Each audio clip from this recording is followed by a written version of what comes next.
Welcome back, geeks and nerds. I'm Joshua Pedaway, and this is the Divine Comic Geek.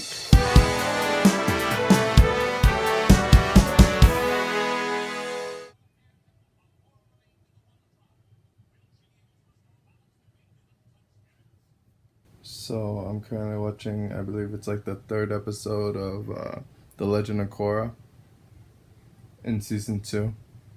Okay, oppression is happening right now between the people who live in the north and the people that live in the south. The north is oppressing the southerners.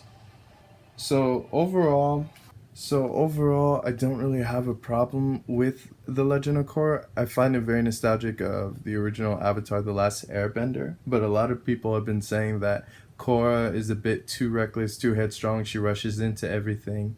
I honestly think that's a nice change of pace from Aang. She's very optimistic, but I don't trust her uncle though at all. I gotta say, I don't really care for Milo's character in this, to be honest. The grandson of Aang, by the way, for those who don't know. The aristocrat there is such a narcissist. And an idiot. Throwing the cookies, wow, what? Spirit of independence. Korra is actually being rational right now. Varric is trying to start an entire war. Varric is the main one talking about war, but the twins are probably the creepiest thing. The twins who are cousins of Korra. Oh my gosh, I hate them so much. Desna and I can't remember the other one, but they're not really relevant.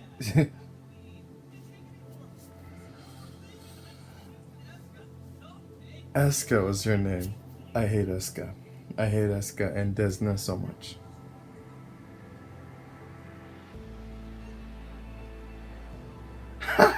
Mako is such an asshole, man. I don't really hate her character, to be honest. I don't get what people have been saying in regards to hate. Now, I'll give a list of a few characters I hate. I don't like Mako, and I don't like Milo. Okay, Milo is the unnecessary humor that you would see in like Star Wars, Attack of the Clones, and Revenge of the Sith, and I believe The Phantom Menace. I want to say The Phantom Menace, but I could be wrong. No, Phantom Menace, Attack of the Clones, and very, very little on Revenge of the Sith. I don't think he was in Revenge of the Sith, the more I think about it. But anyway, Milo gives me a Jar Jar Binks vibe in the fact that his character is created for humor and comic relief, but unless you have a very dumb sense of humor, it's kind of just unnecessary. His character is just thrown all over the place to a point where it makes you say, yo, I want this character to leave. I know this is Aang's grandson, but first off, they did my boy dirty. They made his head like a Hey Arnold looking football. Like, it's kind of round, but they kind of like squished it a bit. And then they kind of did that Ed and Eddie thing. They literally made one eye big and one eye like very small, and it kind of gives me Ed and Eddie vibes, which I'm also like, what is going on with Milo's character? Korra, I don't really have problems with too much. Again, it's very nostalgic watching her as the Avatar.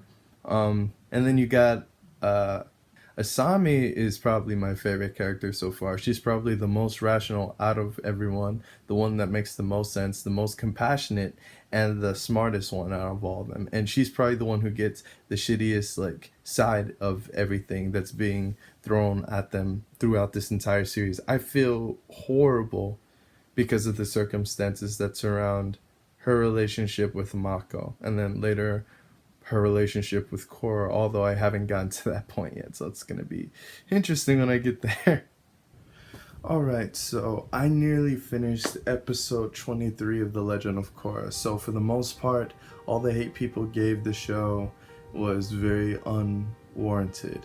The show is actually good. I still remain very adamant on my hate with Mako or Mako or whatever his name is, because they used two different pronunciations of his name. Someone said Mako one point, someone said Mako another point.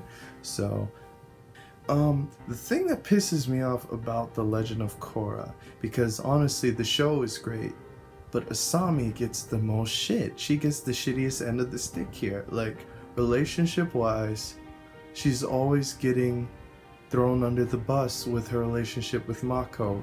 Granted, he did meet Korra first, so that relationship should have been the solidifying thing or whatever. And I feel like based on this, that was originally going to be the end game plan. But Mako is such a piece of shit for how he treats Asami. Oh, my camera turned off when I was trying to explain, so I had to switch to my phone's camera.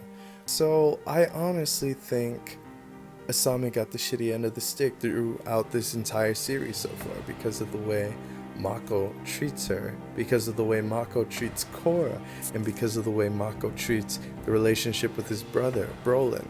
With Brolin, there's this whole thing where Brolin will be in relationship trouble and he will ask Mako for advice. Mako will literally say, "It's your trouble." That was the first straw for me. The second thing that pisses me off is the whole thing with Korra. Korra was the first main love interest that was introduced to Mako, but she's the main character, so technically he's her first love interest. The last being, we already know Asami and Korra end up together. But at this point though, Korra's obsession is not with Asami, it's with Mako, and the fact that Asami keeps getting in the way of that.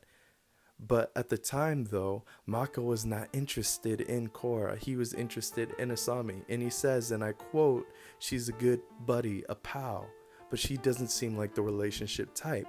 So if that's the case, why do you keep going back to Korra and leaving Asami out on a freaking rack to dry, just leading her on? Like, I don't get it. Like, you like Asami, you're dating Asami, and yet you chase after Korra, even though she's just a buddy, she's just a pal. She's not just a pal, she's not just a buddy. Why do you keep chasing her if that's the case? Last but not least, Asami, because she keeps getting the shitty end of the stick in every circumstance, in every situation. She's literally been nothing but faithful, kind, loyal, and trusting. And she's literally done nothing but dress him up in her daddy's money and giving him a new car and literally treating him to dinner because he's poor as hell, despite the fact he freaking fights professionally. So I don't know, guys. Let me know what you think down in the comments below. Like, comment, share, and subscribe. But this is my thought process on The Legend of Korra so far. I'm just about done with season 2, but yeah, I really hope it gets better, because if this is the rate it's going, I'm gonna be pissed off. I'll watch it to the end, but I'm gonna be pretty pissed. Anyway, take care.